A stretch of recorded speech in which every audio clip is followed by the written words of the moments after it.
നമസ്കാരം. നേരത്തെ കാലത്തെ തുടങ്ങുന്നു. ആദ്യം പ്രധാന വാർത്തകൾ.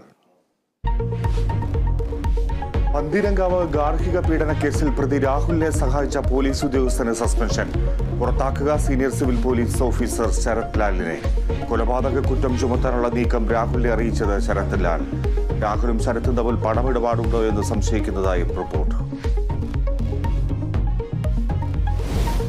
കോഴിക്കോട് മെഡിക്കൽ കോളേജിൽ അവയവം മാറി ശസ്ത്രക്രിയ ചെയ്ത് വീഴ്ചയെന്ന് പോലീസ് റിപ്പോർട്ട്. കുട്ടിയുടെ കുടുംബത്തിന്റെ വാദം ശരിവെച്ചു. ചോദ്യം ചെയ്യലിന് ഹാജരാകാൻ ഡോക്ടർമാർക്ക് നോട്ടീസ്.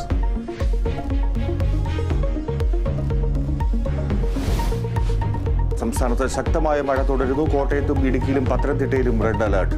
4 ജില്ലകളിൽ ഓറഞ്ച് അലർട്ട്. തീരപ്രദേശങ്ങളിലും മലയോര മേഖലയിലും അതീവ ജാഗ്രത.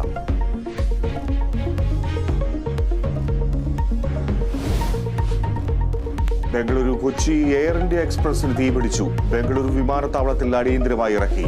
179 യാത്രക്കാരും 6 ജീവനക്കാരും സുരക്ഷിതർ. IPL ബംഗളൂരു പ്ലേ ഓഫിൽ ചെന്നൈയെ 27 റൺസിന് തോൽപ്പിച്ചു. നിലവിലെ ചാമ്പ്യന്മാർ പുറത്ത്.